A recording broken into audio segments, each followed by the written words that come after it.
पिछले लेक्चर में धातुओं की परिभाषा और भौतिक गुणों को पढ़ चुके हैं। हम आज के इस लेक्चर में धातुओं के रासायनिक गुण को पढ़ेंगे, जिसमें सबसे पहला गुण है O2 से क्रिया।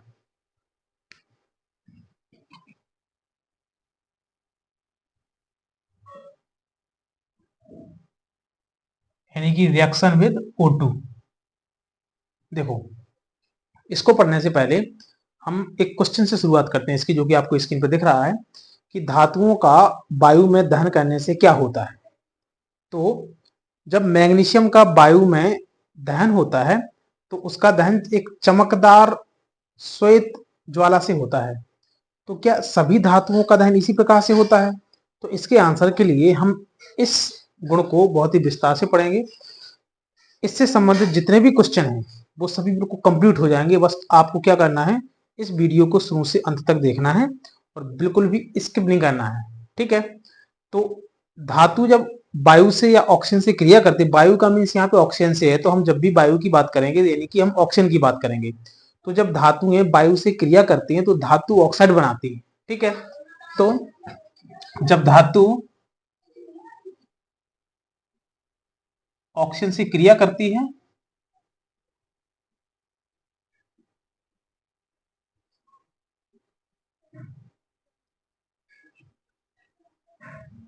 तो धातु ऑक्साइड बनते हैं।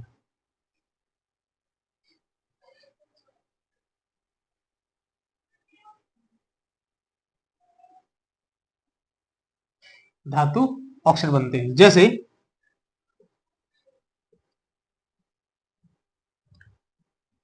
मैग्नीशियम वायु में जब दहन करता है तो मैग्नीशियम ऑक्साइड बनता है। कैसा बनता है? चमकदार श्वेत ज्वाला के साथ, यानी कि व्हाइट। इसी प्रकार कॉपर का जब वायु में दहन होता है तो ब्लैक कलर का कॉपर ऑक्साइड बनता है। और एल्यूमिनियम का दहन होने पर Al2O3 बनता है, जो कि कैसा होता है? व्हाइट कलर का होता है। तो ये क्या है? धातु ऑक्साइड। इनको बैलेंस भी कर सकते हैं आप। यहाँ पे 2 लगा दीजिए, यहाँ पे 2 लगा दीजिए, है ना। यहाँ पे 2 लगा दीजिए, यहाँ पे 2 लगाएंगे तो यहाँ पे 4 हो जाएगा और इसको ऐसा कर लेंगे।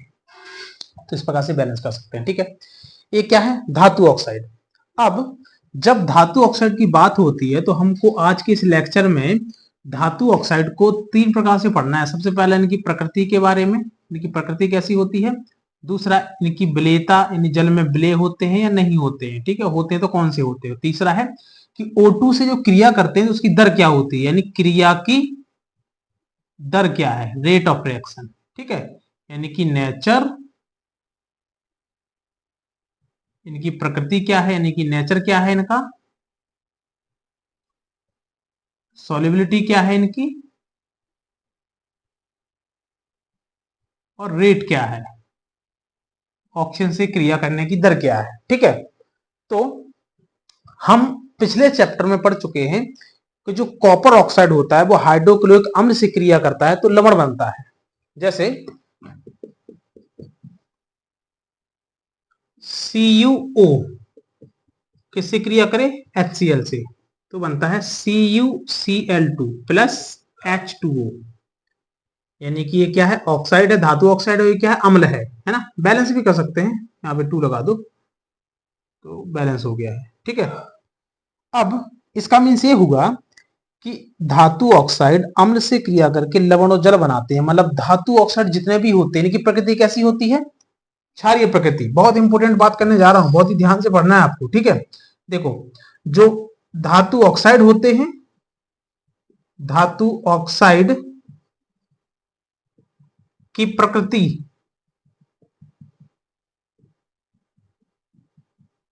क्षारीय होती है।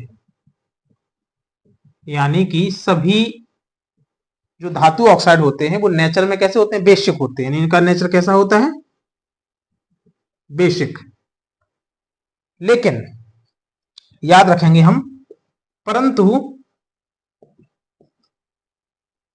Al2O3 और ZNO में जब देखा तो पाया गया कि ये अम्लीय और क्षारीय, इनकी प्रकृति अम्लीय और क्षारीय दोनों प्रकार की होती है। और जब ये देखा गया यानी कि ये ऐसे धातु ऑक्साइड हैं जिनकी प्रकृति अम्लीय और क्षारीय दोनों प्रकार की है, तो इन्हीं को बोलते हैं, जिनमें दोनों प्रकार की प्रकृति होती है एक साथ, इनको बोलते हैं हम क्या? उभयधर्मी ऑक्साइड। उभयधर्मी ऑक्साइड यानी एम्फोटेरिक ऑक्साइड, यानी कि एम्फोटेरिक ऑक्साइड। तो एम्फोटेरिक ऑक्साइड क्या होते हैं? अब आगे हम इनको दो तरीके से पढ़ेंगे। पहला इनको हम डिफाइन करेंगे और दूसरा इनका एग्जाम्पल, जो कि बहुत इंपॉर्टेंट है। ठीक है, इनके अलावा भी कुछ ऐसी धातुएं होती हैं जिनके ऑक्साइड उभयधर्मी प्रकृति के होते हैं, जो अभी हम स्पष्ट देखेंगे बहुत ही क्लियर तरीके से। ठीक है, ट्रिक के साथ। ठीक है, उनको याद रखने की ट्रिक है, बहुत ही अच्छी मजेदार। ठीक है, तो हम आगे पढ़ेंगे। तो अब हमारा क्या है टॉपिक? उभयधर्मी ऑक्साइड क्या होते हैं और कौन कौन से होते हैं उभयधर्मी ऑक्साइड। ठीक है, तो हेडिंग लगाएंगे यहाँ पे उभयधर्मी ऑक्साइड। बोर्ड एग्जाम की दृष्टि से बहुत इंपॉर्टेंट है ये ना, उभयधर्मी ऑक्साइड यानी कि एम्फोटेरिक ऑक्साइड। तो बे ऑक्साइड जो अम्ल एवं क्षार से क्रिया करके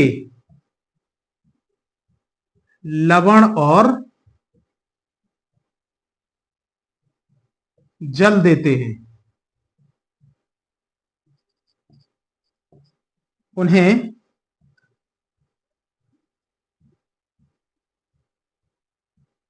उभयधर्मी ऑक्साइड कहते हैं या एम्फोटेरिक ऑक्साइड कहते हैं।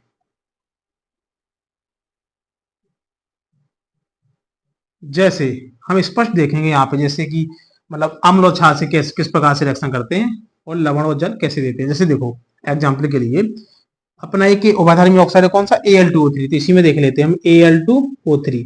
ये क्या करता है? जब अम्ल से क्रिया करता है तो लवण यानी AlCl3 प्लस जल देता है। ठीक है, और जब यही ऑक्साइड क्षार से क्रिया करता है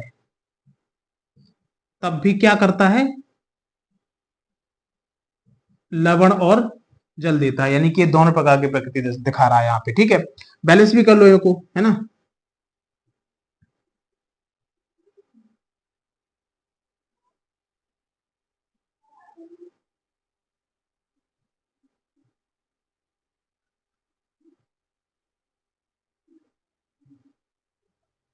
इस प्रकार से इसको बैलेंस कर लेंगे। ठीक है, लेकिन इसके अलावा भी ऐसी धातुएं हैं जिनके ऑक्साइड कैसे होते हैं? एम्फोटेरिक ऑक्साइड होते हैं। ठीक है, जैसे इसके कुछ अन्य उदाहरण भी हैं, बहुत ही इंपॉर्टेंट एग्जाम्पल हैं धातुओं के। कौन कौन सी धातुओं के ऑक्साइड उभयधर्मी प्रकृति के होते हैं, तो इसको हम ट्रिक से पढ़ेंगे।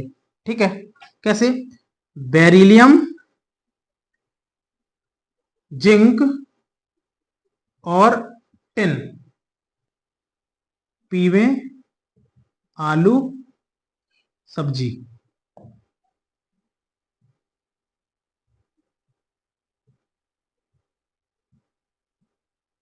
यानी कि ये क्या है? एम्फोटेरिक ऑक्साइड के एग्जाम्पल हैं।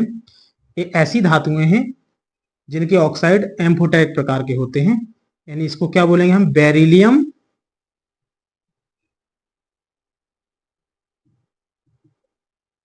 जिंक और टिन पीवे आलू सब्जी। इस प्रकार से हम याद रखेंगे इसको, यानी कि beryllium, zinc, tin, lead, aluminium और एंटीमनी, ये सब क्या है? इनके ऑक्साइड उभयधर्मी ऑक्साइड होते हैं। ठीक है, यानी कि इनकी प्रकृति कैसी होती है? एम्फोटेरिक ऑक्साइड टाइप की होती है। ठीक है, अब इसके बाद हम चलेंगे किसमें? सॉल्युबिलिटी में। लेकिन पहले ध्यान रखना, यहां तक कंप्लीट है ना, इसके बाद हम आगे बढ़ते हैं, तो इसको नोट कर लो। आगे चलते किसमें? सॉल्युबिलिटी में।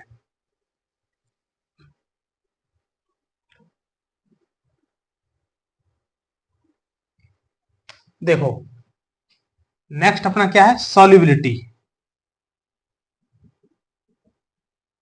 यानी कि विलेयता। तो देखो, अधिकांशतः धात्विक ऑक्साइड जल में आघुलनशील होते हैं, लेकिन कुछ धातु ऑक्साइड जल में घुलकर छाड़ देते हैं। तो देखो, हम दोनों प्रकार के एग्जाम्पल देखेंगे यहाँ पे।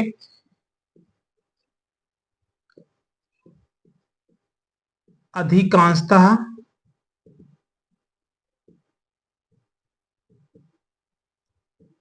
धातु ऑक्साइड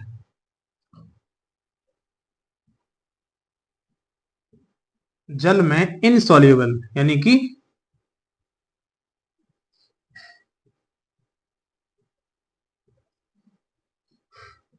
अघुलनशील होते हैं, लेकिन कुछ ऑक्साइड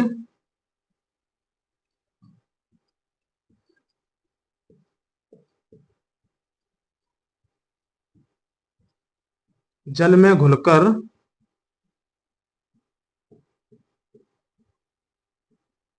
छाड़ देते हैं। जैसे जो जल में घुलनशील होते हैं वो कौन कौन से होते हैं? देखो,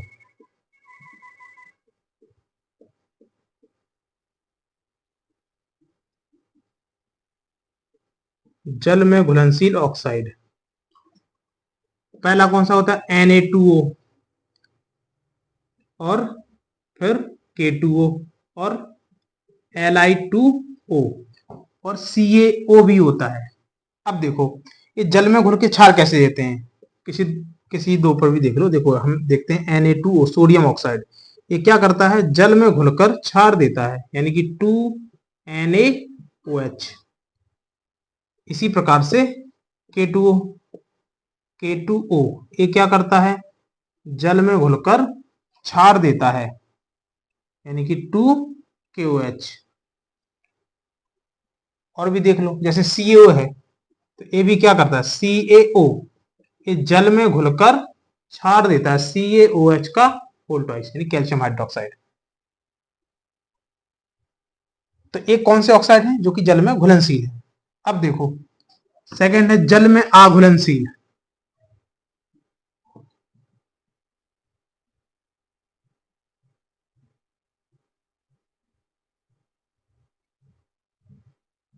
यानी कि इनसॉल्युबल इन वाटर, ठीक है, जो कि वाटर में इनसॉल्युबल होते हैं। ऐसे ऑक्साइड कौन कौन से होते हैं? जैसे कि MgO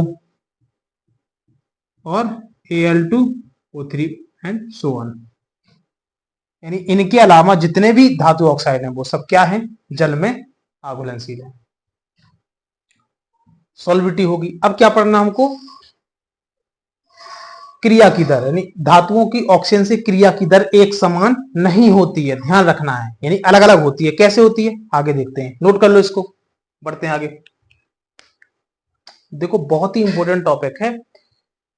इस टॉपिक से संबंधित हर टाइप के क्वेश्चन सॉल्व हो जाएंगे आपसे। बस करना क्या है, इस वीडियो को शुरू से अंत तक बिल्कुल ध्यान से देखना है, ठीक है? चलो आगे बढ़ते हैं। देखो, धातुओं की ऑक्सीजन से क्रिया करने की दर एक समान नहीं होती है। हम इसको पढ़ेंगे, क्रिया की दर को, यानी रेट ऑफ रिएक्शन, है ना?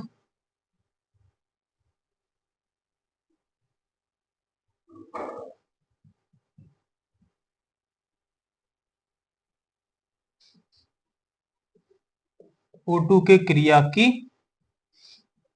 दर, इसको पढ़ेंगे हम। देखो,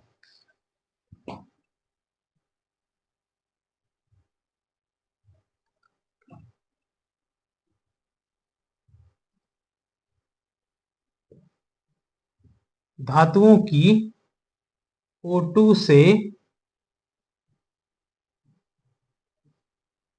अभिक्रिया की दर एक समान नहीं होती है, इस बात को याद रखना है, नहीं होती है। कैसे? जैसे देखो, इसको टॉपिक वाइज पढ़ना है बहुत ध्यान से, ठीक है? सोडियम और पोटेशियम, पहला पॉइंट है, पॉइंट वाइज पढ़ना है। सोडियम और पोटेशियम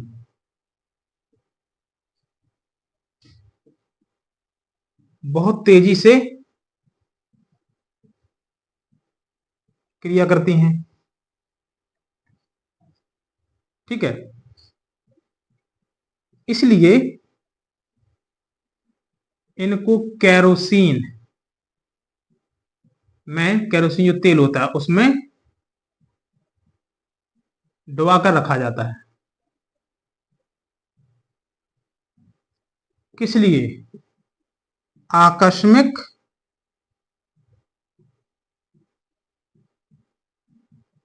आग से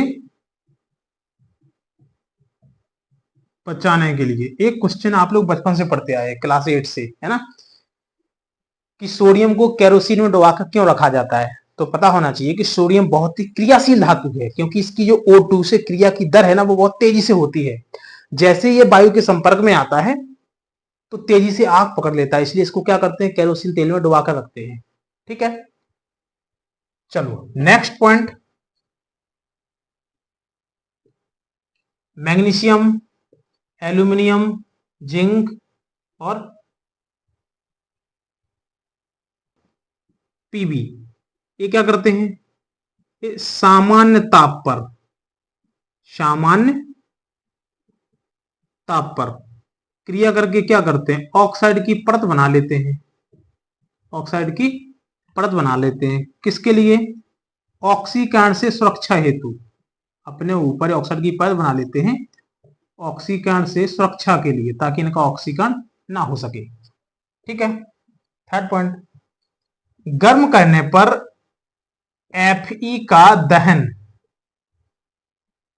नहीं होता है, मतलब गर्म करने पर Fe नहीं जलता है, लेकिन बट बर्नर की ज्वाला में Fe का चूर्ण डालने पर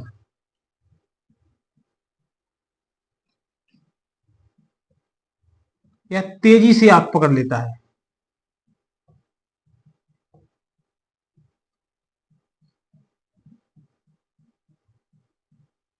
तेजी से आग पकड़ लेता है। ठीक है, फोर है कि कॉपर को गर्म करने पर इसका दहन नहीं होता है। कॉपर को गर्म करने से इसका दहन नहीं होता है, लेकिन इसको गर्म करने पर यह अपने ऊपर ब्लैक कलर की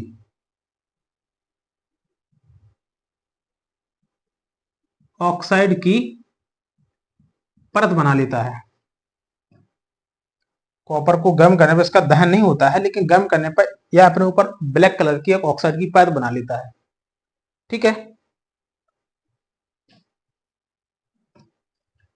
4 पॉइंट हो गए। फिफ्थ पॉइंट है कि Ag और Au अत्यंत अधिक ताप पर भी O2 से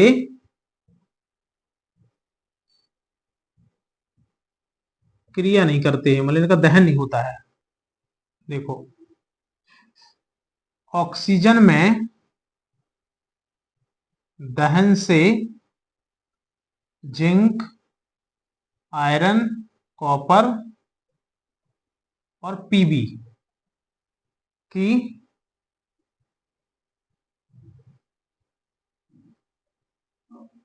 क्रियाशीलता का